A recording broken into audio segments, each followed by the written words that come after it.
जय गुरुदेव। सत्संग परम पूज्य स्वामी जी महाराज दिनांक 21 मार्च 1997 प्रातःकाल होली पर मथुरा आश्रम। धीरज रखो, दरवाजे पर बैठो और विश्वास करो, एक दिन समय आ जाएगा तुम्हारी इसी जीवन में आशा पूर्ण कर दी जाएगी, यानी सूरत को चढ़ा दिया जाएगा। प्रार्थना। मन तू भजो गुरु का नाम। जय गुरुदेव। नाम किसका? परमात्मा का। एक एक दिन ये अनमोल अपना समय पूरा हो रहा। श्वासों की पूंजी सबको मिली है। अपनी अपनी पूंजी जिसकी खत्म होगी वह यहाँ जड़ मात्र भी नहीं रह सकता। जहाँ से श्वासों का चल रहा, जितनी आपको पूंजी दी गई वह गिनती की है, एक एक करके निकल जाएगी। खजाना आपका ख़त्म हो जाएगा।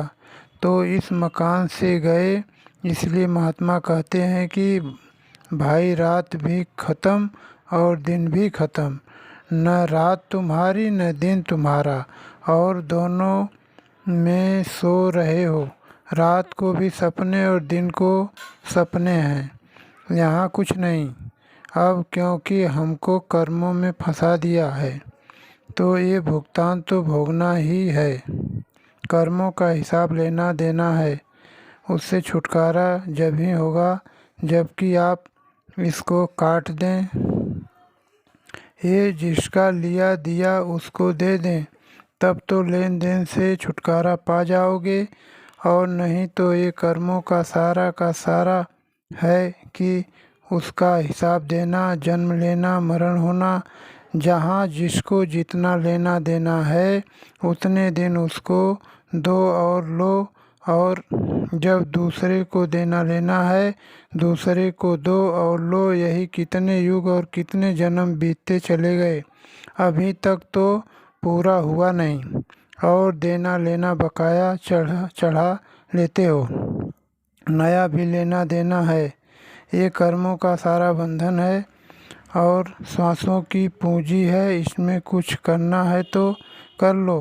पूंजी ख़त्म हुई, बस गए, तुम्हारा यहाँ कुछ नहीं है। यही बात लोगों को मैं हमेशा समझाता हूँ कि भाई तुम्हारा यहाँ कुछ है नहीं। बंधे पड़े हुए हो मोह ममता अज्ञान में, और कहते हो मेरा है, कोई कहता है मेरा है। ऐसे कहते कहते बस पूरा हो गया समय और बस चल दिया। लोग सुनते रहे और आप कहते रहे, सुनते रहे, कहते रहे, चल दिए, अपना तो खेल खत्म हो गया। तो ये अनमोल मनुष्य शरीर है, इसमें यही आपको आदेश कि जब रास्ता मिल जाए, नाम मिल जाए, रूप का पता लगे, स्थान मालूम हो जाए, ये मालूम हो जाए उसका ये नाम है, ये पता चले कि उसका ये रास्ता है पाने का, तो कहते हैं कि वो दिया हुआ जो गुरु का नाम है उसको भजो, कमाई करो। दरवाजे पर बैठ करके कमाई होती है। दरवाज़ा छोड़ दोगे तो सूरत का घाट तो अंदर है, दोनों आँख के मध्य में। अब इस घाट पर बैठोगे तब तो कमाई होगी। यही घाट छूट जाएगा तो ये बाहर इंद्रियों का घाट है, उसमें तो कमाई नहीं, वो तो कर्मों की कमाई होती है। इंद्रियों के घाट पर कर्मों की कमाई और सूरत के घाट पर नाम की कमाई। तो सूरत को अंतर्मुख घाट पर बैठ कर के अंतर में उसकी कमाई करना चाहिए। जो नामदान के वक्त में जो भेद दिया, फिर आप कमाई करोगे। नाम को पकड़ो, उसको जगाओ, उसको सुनो, उसमें मिलो, तब ये गंदगी जो कर्मों की है तब ये उतरेगी। जब तक नाम नहीं प्रकट होता और नाम को सुनते पकड़ते नहीं हो, तब तक ये गंदगी जो जमा है कर्मों की वह साफ नहीं हो सकती। नाम ही साफ करता है, तो नाम में शक्ति है, उसमें धार है, रोशनी भी है, शक्ति भी है, अमृत भी है। सब चीज़ को उसके अंदर में धार है, वह धार सब साफ कर देगी। लेकिन नाम से नहीं जुड़ोगे तो सफाई नहीं होगी। इसलिए कहते हैं भजो। पकड़ो और भजो का मतलब है भजो भागो, यानी यहाँ से चलो। ये तुम्हारा देश घर नहीं है। तो हमको वो कमाई करना चाहिए घाट पर बैठ कर के। अब हम लोग ऐसे बैठ गए, मन कहीं किसी जगह लगा हुआ, उसी में आलस्य आ गया, निद्रा आ गई, तंद्रा आ गई, उसी में सोने लगे। आप बैठे हुए तो इसको भजन नहीं कहते हैं। ये तुम अपने भजन को और ख़राब करते हो। रोज़ रोज़ को ऐसे सोने की आदत बना लोगे तो बस तुम्हारा भजन खराब हो जाएगा, तो फिर भजन होगा नहीं। भजन होता है जाग कर के, न उसमें निद्रा आए न उसमें आलस्य आए। तब आप होश में बैठ कर के भजन करो तो कुछ कमाई हो। अब सो गए, निद्रा आ गई, आलस्य आ गया, जमुआई आ गई, बस उसी में बैठे हुए हो और बस उठ के खड़े हो गए, तो जैसे बैठे थे वैसे न बैठते। लाभ क्या हुआ? समय भी खराब हुआ और फ़ायदा कुछ नहीं हुआ। तो बहुत से लोग बैठ जाते हैं, जाग के नहीं करते, बस बैठ गए, ऐसे बैठे हुए हैं थोड़ी देर, आधा घंटा, 15 मिनट, 20 मिनट। फिर उनसे पूछा कि भाई तुम भजन करते हो? कहने लगे भजन होता ही नहीं। होगा तो जब तुम सोओगे नहीं, और जो सो जाओगे तो भजन कैसे हो सकता है? जाग के करना चाहिए। इसलिए कहते हैं भजो गुरु का नाम। कहते हैं कि सत्संग चेत के करो, होश में आकर के चित्त को लगाकर सत्संग सुनो। जब चित्त इधर उधर रहेगा तो सत्संग क्या सुनोगे? जो वचन सुने जांच वो चित्त से, उसको नहीं तो फिर भाग जाएगा। तो चित्त तो चिंतन करेगा, मन संकल्प विकल्प करेगा, बुद्धि निश्चय अनिश्चय करेगी और अहंकार दीवार लगा देगा कि ठीक है कि बहुत अच्छा है, ऐसे ही भजन करना चाहिए। तो तुम सोते रहो तो सोते ही भजन करो। ये नहीं भजन होता है, जाग करके करो, सत्संग चेत करके सुनो। जब होश में सुनोगे तो निद्रा उड़ जाएगी, आलस चला जाएगा, सुस्ती खत्म होने चाहिए। सुस्ती तो यही आलस्य, निद्रा, काहिली करत भजन में भंग, ये भजन करने के बाधक हैं। ऐसे नहीं कि आपके लगन होती है, जब तड़प रहती है तो रात को नींद नहीं आएगी, उसी का चिंतन करेगा कि वो मिल जाए, हम उसके पास पहुंच जाएं, वो मेरे पास आ जाए। इस तरह से ऐसे ही मालिक का भी चिंतन करो, उसकी याद करो, तो फिर नींद आलस्य नहीं आएगा। तो जाग के करोगे तो कमाई हो जाएगी। अब कमाई के लिए बैठते हो और सो जाते हो तो फिर कमाई कहाँ हुई? आदमी ने फावड़ा ऐसे चलाया और ऐसे रखा रह गया तो गड्ढा क्या खोदेगा?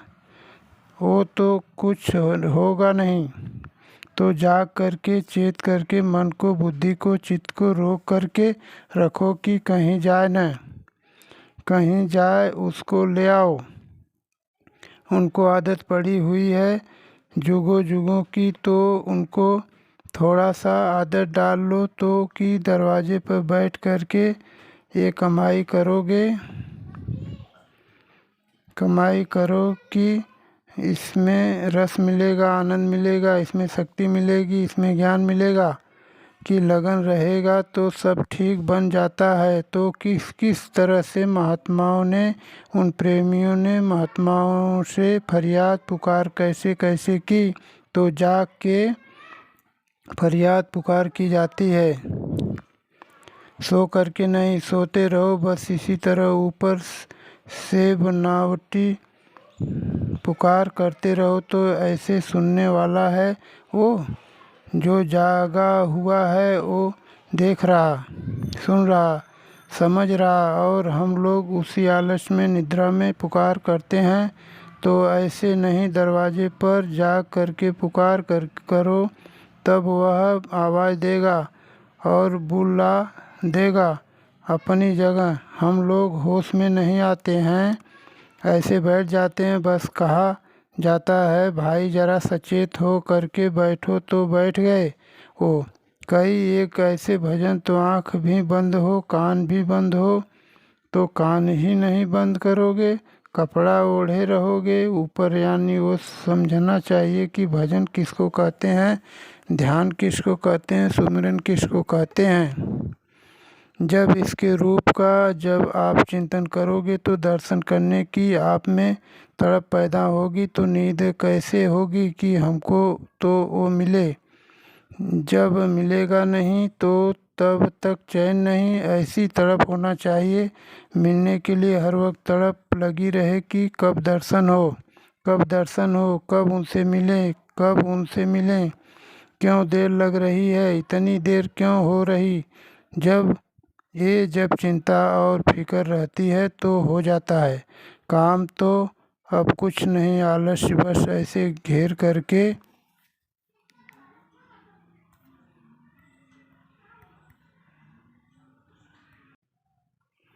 कि संत की खोज कर लेना, वे सीधा रास्ता बताएंगे। कृष्ण के जब जाने का समय हो गया तो वे नदी के किनारे लेटे हुए विश्राम कर रहे थे। उनके पैर का पद्म चमक रहा था। बहेलिये ने हिरण का आँख समझकर निशाना साध कर तीर चला दिया, पर जब देखा कि कृष्ण भगवान है तो दौड़ कर आया और माफ़ी मांगने लगा।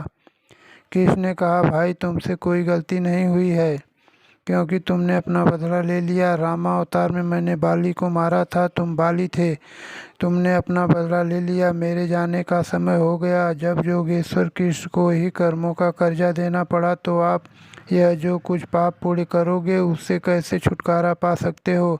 जाने से पहले कृष्ण ने आदेश दिया कि परीक्षित को ले जाकर दिल्ली के बाहर राज तिलक करा देना। जिस दिन परीक्षित का राज तिलक होगा उसी दिन कलयुग लगेगा। पांडवों को भी मानव मारने का दंड भोगना पड़ा, उन्हें हिमालय में जाकर बर्फ में गलना पड़ा। तो यहाँ सीधा अदला बदला देना पड़ता है, कर्मों के कर्जे को मैं ब्याज के देना पड़ेगा। अब यदि महापुरुष मिल जाएं तो इससे छुटकारा मिल सकता है। बाबा जी ने कहा कि ये मनुष्य अनमोल तन थोड़े समय के लिए आपको किराए पर दिया गया है। मृत्युलोक में उसने अपना विधान बना दिया कि पाप को मत करना, पुण्य को करना। मैं न पाप के लिए रोकूंगा न पुण्य के लिए, जो भी करोगे अपना अपना भोगना है। जय गुरुदेव।